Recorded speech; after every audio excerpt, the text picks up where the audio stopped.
Welcome to Tree Talking Time, where we talk all things tree dogs, from the smallest fights to the largest hounds, treating squirrels to bears and everything in between. And from time to time, we might even run a little fast game.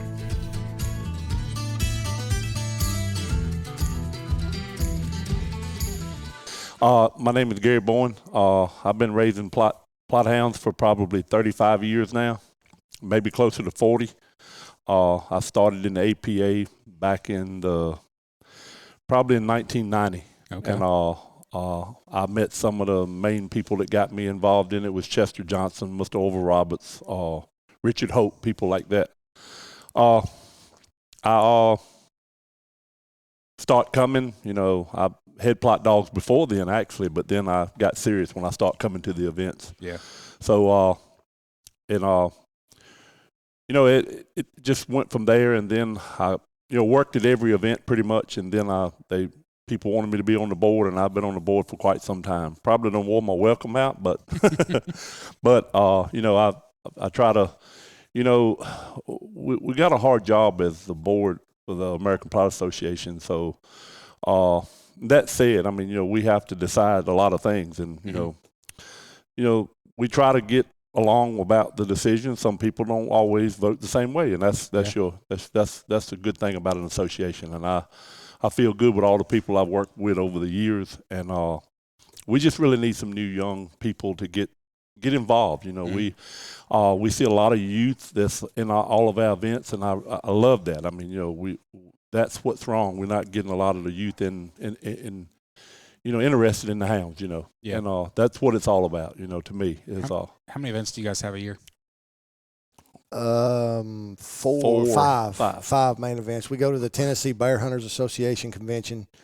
We go to the Wisconsin Bear Hunter Association convention. Mm-hmm. We come up here to Virginia. We do breed days every year, third weekend of March, and then Gary puts on a hog bay for us there in North Georgia at the end of April. So Okay. 5 main events every year. Mm-hmm. Gotcha. So then I guess that answers my question. You guys don't have any coon hunts then? We do some night hunts. We've talked about doing some night hunts up here, but we do night hunts at breed days. I started in the APA, I think 2006. 2006 was the first breed days I ever went to. 2006, Hang on, before you get too 2007. far, at least introduce yourself. Just so My name's Heath Phillips, Okay. board of director for the American Plott Association. My first breed days was, I think, 2006, 2007. Mm-hmm. And me, along with David Williams, and who's now the current president, and several other people, friends that come with us, we've always been, if somebody needs help, we're going to jump right in to help, do whatever we need to do to help you. Mm-hmm. And I've really been trying to help. Don't know how much help I've been, but tried to help ever since. And really, we've talked about it. Most people have talked about it. It really, the associations, the American Plott Association, the National Plott Hound Association, the NPHA, we all had to go through a serious transition, 2010, 2012 range, where, just the evolution of time. Mm-hmm. We used to have live bear bays, live hog bays, Yeah. so on and so forth. And with the evolution of time, things change. Yep. Some people don't like change. They're resistant to it. But as associations, both us and the National Plott Hound Association, we found ourselves having to learn how to adapt to the new age. Mm-hmm. As far as the American Plott Association, we were actually an AKC, American Kennel Club affiliated organization Okay. at the time. Didn't know And the American Kennel Club gave us, basically, when they found out that we were having live bear bays and all this other stuff, they basically said, it was with the change of the times. Mm-hmm. We don't really want to have that association with your club anymore. And we understood. It wasn't any hard feelings. They had to do what's best for their organization. Yeah. Whereas the National Plott Hound Association was which still is, the charter member for the United Kennel Club. Is that where APA started? Was for The APA started in Gary, you can help me, 1987. 86, 87, 87. 86, 87. And really what started it was just a discrepancy. It was a difference of opinion. there were several people, Mr. John Jackson, Roy Stiles, Chester Johnson. I mean, there were several of the original founding members that felt that the breed of the Plott Hound should include the buckskin in the coloring. And that was, I mean, there were some, I mean, that was the kind of the end starter. Okay. You know, that was what really they felt like there should be a buckskin in the coloring for the confirmation shows. Okay. And that was omitted. Gary, you'll have to help me. It was omitted in the 50s. 60s. Yeah, it started back when, you know, back in its records as far back as in the 57, 8 range. 57, 58, somewhere in there. Yeah. Where they're actual, like he said, that's where it kind of parted ways, and that's when the American Plott Association was formed, because we was a firm believer in the buckskin dog, because it's in the, you know, DNA testing, all like that, to prove that they're buckskins in the breed. Yeah. So that's when it kind of, you know, parted ways, you know, not in a bad way, but, you know, that's when the American Plott Association was formed in the 85, 6 years. 86, 87, somewhere. So. And then, but that was, but really, I mean, you had the National Plott Hound Association, which, again, I know a lot of people in there, great organization. Try to do a lot for the Plott dogs. You know, they were the charter and still are the charter club for the United Kennel Club, UKC. And when you get up into, I mean, we had one event. The American Plott Association had one event a year. You had breed days. That was it. I mean, you know, of course, this was all before internet, so no websites or anything like that. And you get on up to where, you know, 2010, 2011, 2012 range, when, you know, times changed, and views on things changed, and you know, the clubs had to evolve. Both, you know, the American Plott Association and the National Plott Association had to evolve. You know, we couldn't have live bear bays. You know, we couldn't have all these events that we had relied on so heavily for our income. Over the years. And you know, as a board, I wasn't on the board at the time, but my buddy, Mr. David Williams, was the president at the time when that happened. Okay. And we had a decision to make. I'm sure that was a rough time to be president. Yeah, it probably was. I mean, I've been friends with him for 20-something years now, and yeah, it was pretty rough. You had to learn a new identity. You know, you had to learn. You know, the National Plott Hound Association had they had the UKC charter, which is what most people, even today, you know, do, you know, for your night hunts, your coon hunts, your bench shows, and so on and so forth. So they had that to kind of sustain them until they kind of figured a new identity out. Yeah. And we didn't have that because we were more big game oriented. We had, you know, like Gary here, he coon hunted most of his life, you know, was probably more known as a coon hunter up until the last few years, but last decade, I'd say, about 10 years ago, I'd say. You know, we had to evolve, you know, and part of that evolution, you know, we had our annual Breed Days event in either Rock Hill or Gaffney, South Carolina, pretty much from 86 up until I think 2015, 2016 is when we finally moved it, because we realized, I mean, we were down, our numbers were down, our membership was abysmally low. Our attendance to our annual Breed Days event, we didn't do any other events that really, you know, bolstered our income and, you know, and everything. And so 2015, 2016, we decided to make the move to Greenville, Tennessee. Okay. And under some severe opposition, but we decided to make the move. That's an understatement. Yeah. Some severe opposition, we decided to make the move, and we realized that, you know, you've got mechanical bears, you know, and these races that we do, water races, grass races, drag races, field trials, so on and so forth. There's only so much interest in that. You know what I mean? People want to come and they conversate and tell stories and converse with people. And that's only going to go so far. Mm-hmm. So we started realizing, okay, we need to branch out. We need to have more of an apparel line, something to bolster our income to help the club kind of adapt to the changing of the times. Mm-hmm. And, we've, started a website, started a Twitter page, kind of came into the new modern era. Mm-hmm. In doing that, I think it was, and Gary, you'll have to help me, but I think it was somewhere in the 2016, 2017 range. David, the president currently, David Williams, and our vice president at the time, Mr. Brian Smith out of Michigan, decided that they wanted to, we had cut ties with the American Kennel Club back around 2007, 2008, and we had been dealing with the World Tree Dog Association up until that time, and we realized that there wasn't really it's not as known of a registry as what most people would do. Everybody still UKC registered their dogs, and we literally go, I'm the same way. I go by the question of, well, we'd always been told, you couldn't be anything with the UKC because that was the MPHA's domain. Yeah. But we went by the rule of, well, what's it going to hurt to ask? Mm-hmm. What's the worst they can tell us? No. So David and Brian Smith, they got on a plane, or Brian drove down. He lives in Michigan. He lives up in the UP. And they met and went down to Kalamazoo, Michigan. Yeah.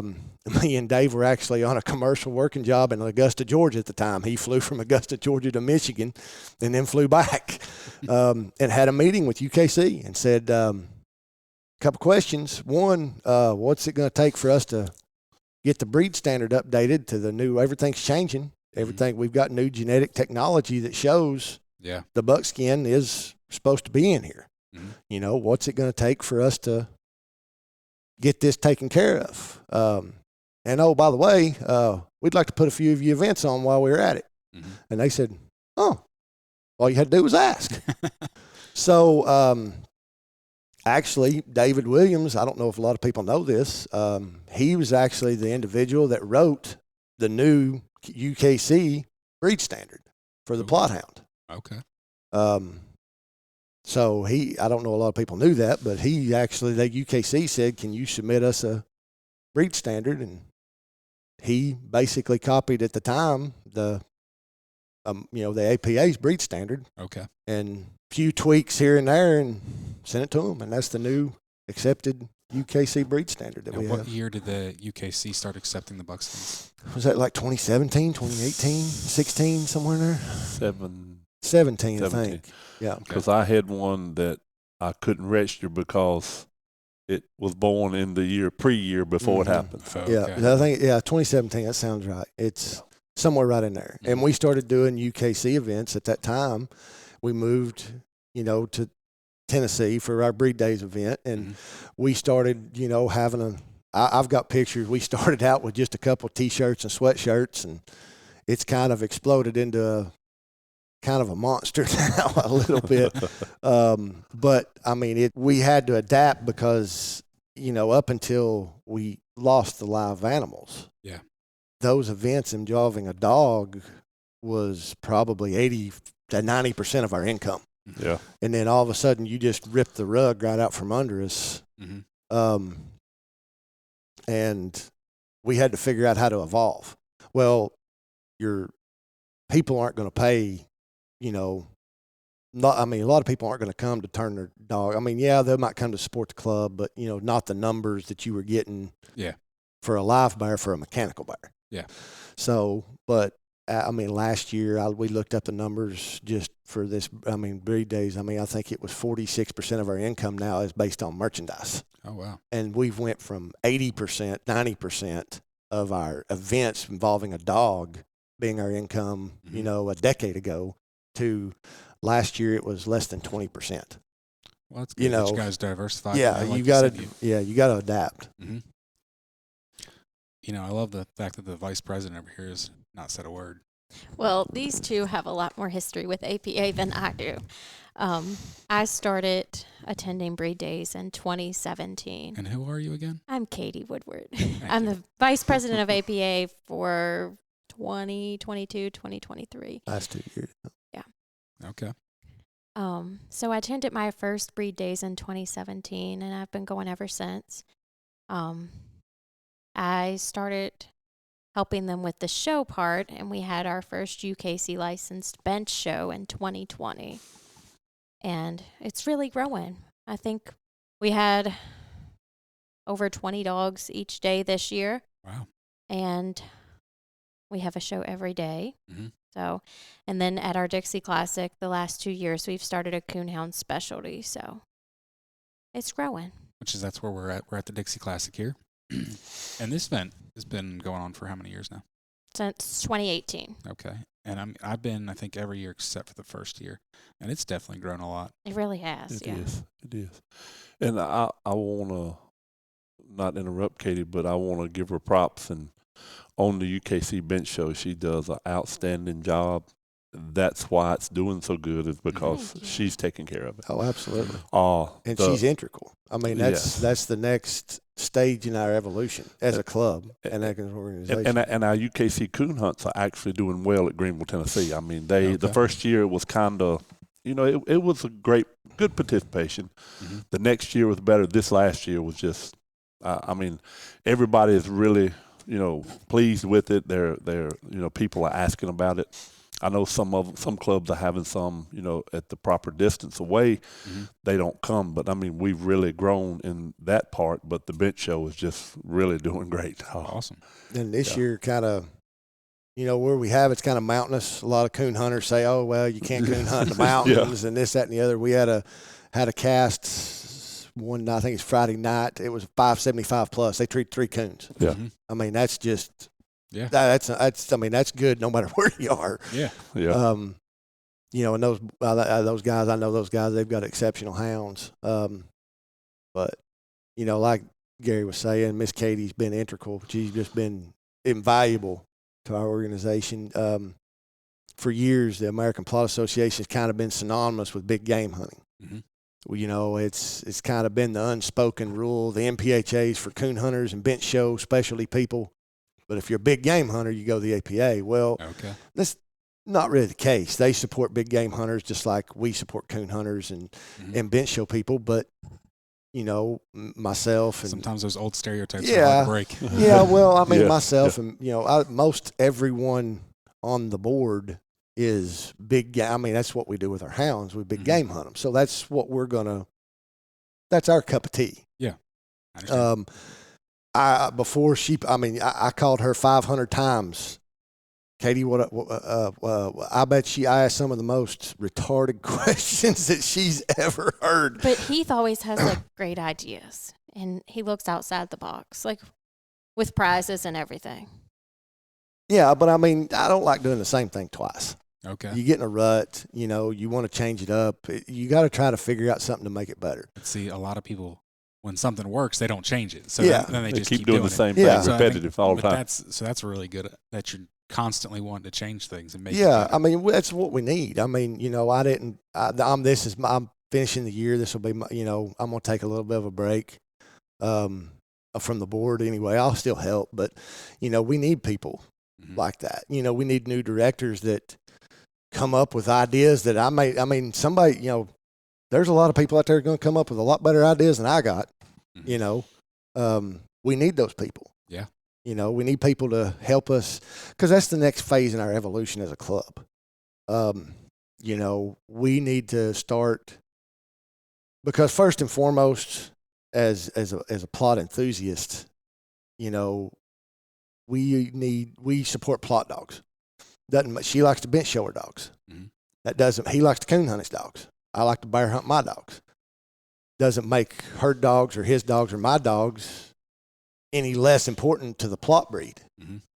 So the next phase in our evolution as a club is getting into the confirmation style shows, the bench shows.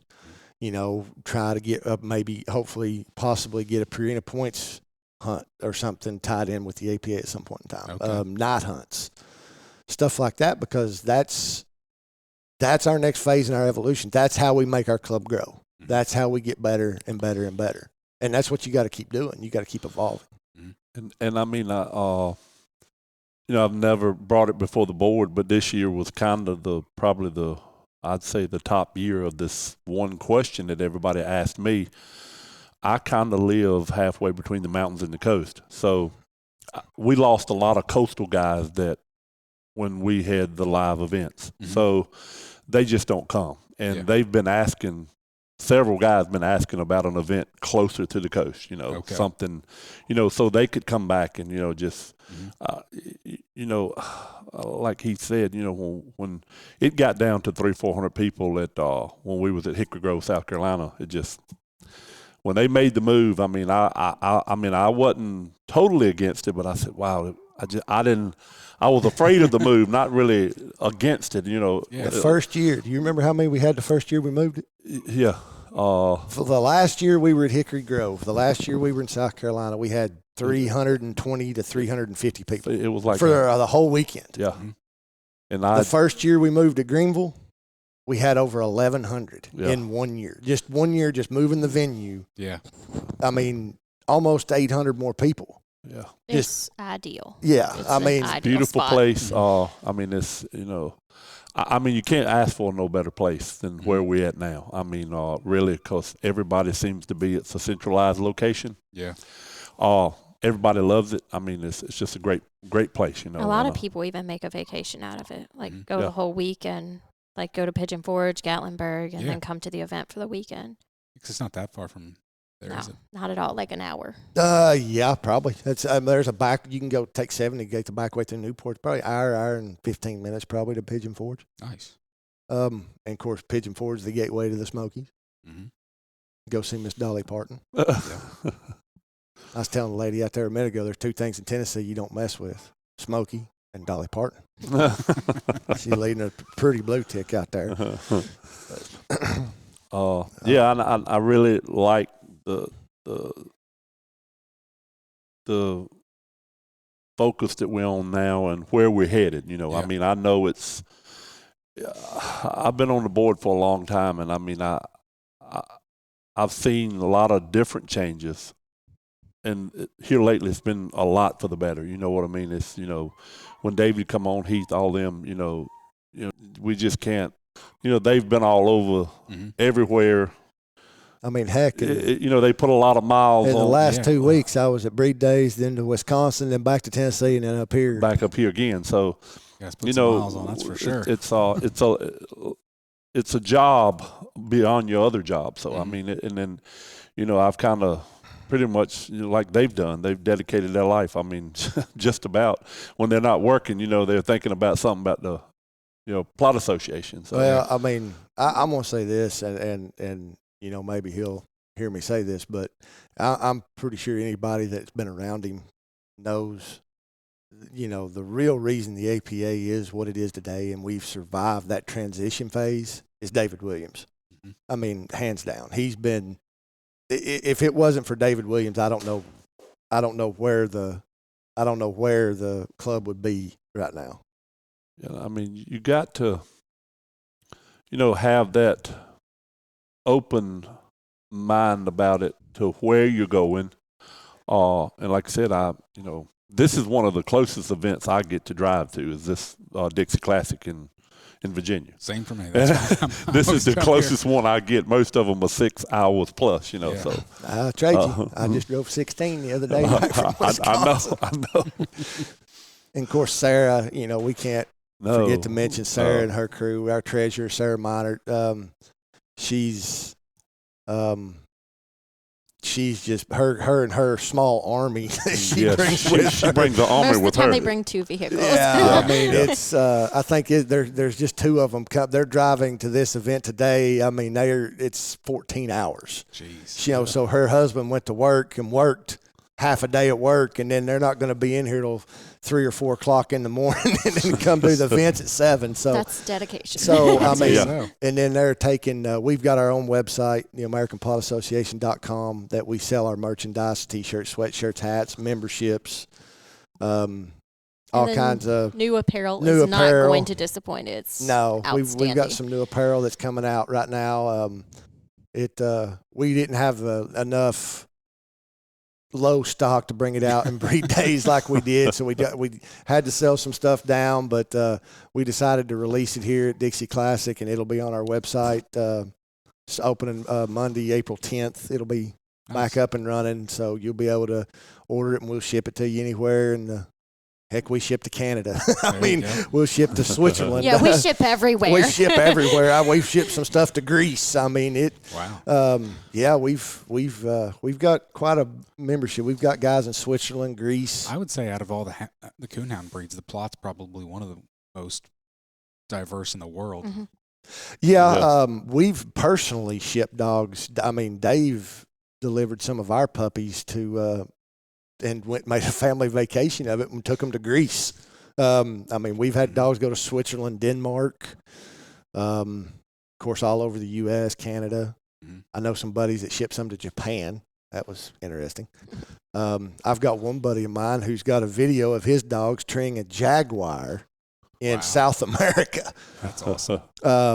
Another buddy of mine's got some treeing, I want to say a cheetah, not a cheetah. It's not a jaguar, leopard in South Africa. Nice. So, there's Plott dogs all over the world. Yep. Doing what they do best, and that's catching game. That's So right. what's the next event after? So this is the Dixie Classic. We're in Orange County Coon Hunters, which is in Rapidan, Virginia. Rapidan, Virginia. And then what's next? The next one will be in Hartwell, Georgia, and that's the North Georgia Roundup, what we call that. Okay. And that's in Hartwell, Georgia, at the end of the month. That's a hog bay, right? Yes, sir. Mhm. Hog Bay. Them boys get serious down there. yeah. That whole way now. Never They seen get it. serious. That's It's something to watch. something to watch. It's something to watch. They get serious. We about got it. a lot of Plott dogs come. We have open events down there too, so open to anything. We have all Plott. It's just You get to see some top shelf bay dogs. Top shelf now. It's no joke. I mean, Them guys get serious with it now. when you can watch a dog bay a perfect score 8 minutes, that's Wow. amazing. Yeah, I mean, And they them- break some ties. I've seen it go to 10 and 12 minutes. Oh, wow. I think the last time I was down there, Yeah. Gary was in that lot, and they was baying dogs at 2:00 in the morning. Yeah, They started at 8:30 8:30 in the morning. 2:00 that next morning, they were still baying dogs. They got lights in the pen. We done start cutting it off now. We got a cut off now at 3:00, but that's not helping us much. But I mean, we get about 2 hours of sleep, and then we back at it again. So, but yeah, I mean, it's a gentleman that's got licensed bay pen there, so they are catching a lot of grief, from Oh, yeah, I'm sure. the antis, but it's everywhere. So, Yeah. and I mean, I just say that we got a real large membership now. I mean, our membership has grown quite a bit. That's good. And it's just been, everything is just, I mean, you just couldn't ask for it to be no better, because I mean, like he said, one event a year, that's it, what we used to have. And now we branched out to 4 and, really 5 with the Tennessee Bear Hounds, and they come up there and they support us real, at breed days quite a bit. I mean, they help us a lot. Good. And I think that's the nice thing. The events are so diverse. Like it's Yeah. something for everybody. Definitely. Well, I need one good story before we wrap this up because I know it's getting late. You guys got an early morning, so I don't want to hold you too long. But we need a good story. Why does everybody look at me? Because you're the one with the good stories. Oh, a good We're story. going to sit here and brag on these Plott dogs. Bro. Tell us a good Plott dog story. A good story. Well, I got a quick one on a coon dog. So I take this young man out, and like I said, I mean, I started off with coon dogs. We getting a few bear around home, and my coon dogs are converting over to bear. So There you go. every time I turn them loose, I'm running more bear than I am coon. So I'm good with that. So But I had a dog actually off a Pocahontas Plott bred dog, which is Mr. Eugene Walker. I saved the dog from a gentleman that was mistreating him pretty bad. I took him, and the gentleman was there. His name was, he's passed away now, Mr. Jack Farley. He said, I want you to take that dog and I want you to hunt him for 1 solid month every night. Hunt him 30 days and then come back and see me. We're going to have breakfast at my mother's house on Sunday. I said, yes, sir. So I did. I come back. He said, well, what you done? I said, I done treated 54 coons with that dog in 30 days.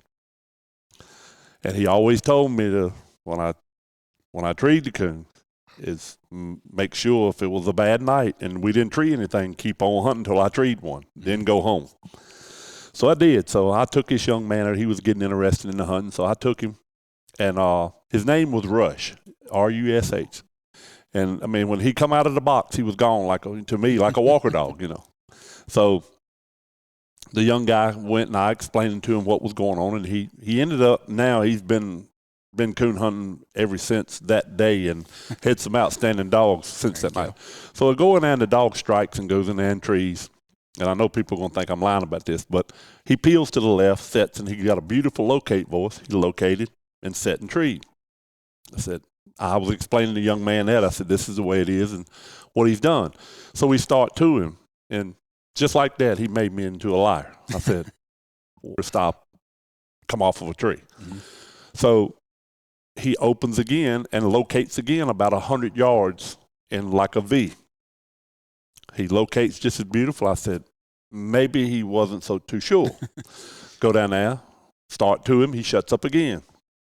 He locates again. I get down there, and that dog had run a track, and the coons were rutting at the time, and them two coons forked right and left, and that dog treed both of them coons, and he was running from tree to tree, showing me where both of those coons were. And that guy said, and I'm like, he said, does this happen often? I had to tell the young man the truth. I said, no, sir, this doesn't happen often. I've been coon hunting all my life. I've never seen that before. And he had the coon at both trees. Mm-hmm. And I couldn't understand why he kept locating and would come back on the track. And you could tell he would come back to me and then run a track, come back. And he just thought that was the coolest thing. And he went straight from that. And I got to put him in with some people, and he ended up buying him a Plott dog and turned it into a nice coon hound. He's been head Plotts ever since. Good deal. I'll tell you told the coon story. I'll tell you a good bear story.